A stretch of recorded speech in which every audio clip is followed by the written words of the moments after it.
Thank you very much for the introduction. So my name is Melissa Boulianne. I'm a PGY3 in Quebec City, Canada in general surgery. So I would like also to thank the SAGES committee for this opportunity. It's very a pleasure for me to present here today. So our project was conducted at the Saint-François d'Assise Hospital, which is a tertiary center in colorectal surgery in Quebec City. Okay. I have no disclosure. Our project is a little bit different from the others presented here today. So it has been conducted in an effort to decrease the postoperative pain in our patients, for them to use less opioids and then therefore have less side effects. It's an effort to interfere with the vicious cycle of pain that you all know of. So, as you know, recently, the regional regional blocks, are being used increasingly, but their main flaws are their limited coverage and length of action. The newest members of the family are the Quadratus Lomborum blocks. There are 3 of them. The one we use is the posterior approach, which from now on we'll call the QL2, because it's easier to say, so QL2. These blocks are thought to be superior to the other abdominal blocks because they diffuses along the paravertebral space and involves the sympathetic fibers of the thoracolumbar fascia, which has a length of action up to 48 hours and the coverage from T7 to L2, but that's all theoretical. And although it has been proven efficient in other abdominal surgeries, it has not yet been studied in colorectal surgery. And that's why we wanted to compare the QL2 block with standard analgesia to placebo sham injection with standard analgesia in colorectal surgery.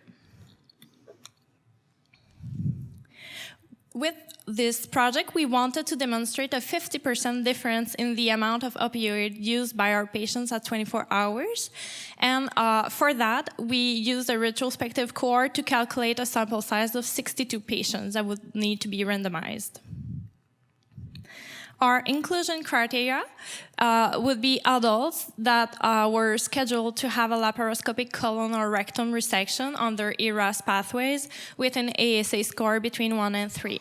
The exclusion criteria were if the patients had already used chronic opioids at home, if they were allergic to local anesthetic, if they weighed below 45 kilograms or had hepatic or cardiac insufficiency because of the risk of systemic toxicity, or if they had a BMI above 35 because of technical difficulty, and also if women were pregnant.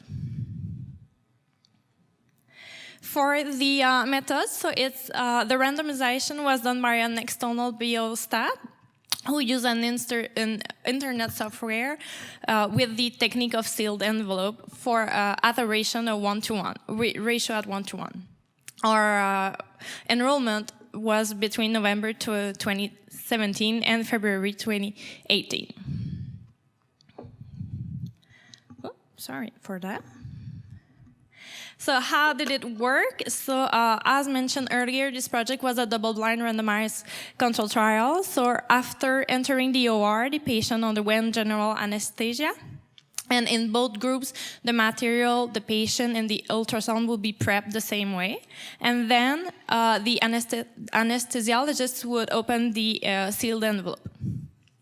For the QL2 groups, the block would be made with 20 ml of ropivacaine 0.375 on each side, and in the control group, it would be only a superficial puncture with a needle. Then in both groups, the dressings were applied in the same way, and then it was only after everything was completed that the surgical team could enter the OR. For our outcomes, so the main outcome was the opioid administration at 24 hours, calculated in milligrams of equivalent oral morphine. For the secondary outcomes, it was also opioid administration, but at other time intervals, the pain scores on the visual pain analog scale, the length of hospital stay, the time to resume intestinal transit, the rate of nausea and vomiting, and the need for inserting an NG tube, and also the complications related to the surgical intervention, but also to the QL2 or the placebo group. For statistical analysis, all analyses were performed on intention to treat basis.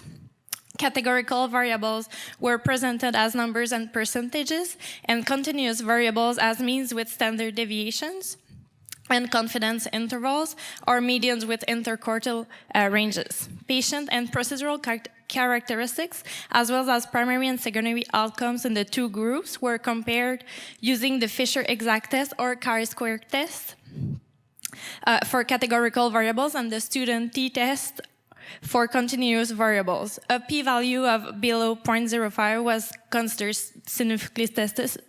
significant. And the statistical analysis were performed using the SAF software. For our results now, so the demographic and clinical procedural characteristics were similar between the two groups.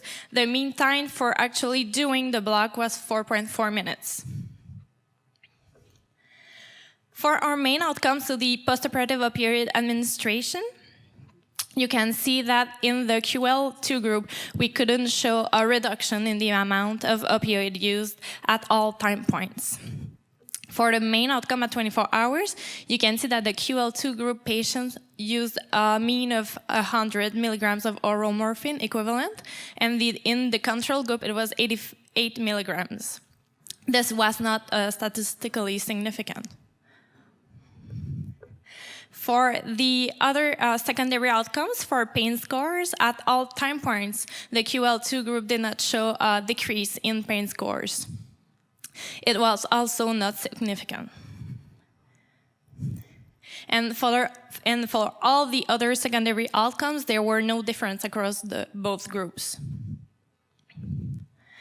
So to conclude, to repeat this for our knowledge, this is the first double-blind clinical trial that compared the QL2 to placebo with sham injection in colorectal surgery.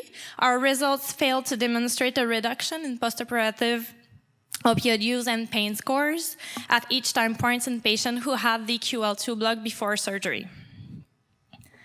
And thank you very much. I'd like to thank my supervisors and you, the audience, for your attention. I'll be happy to answer any question.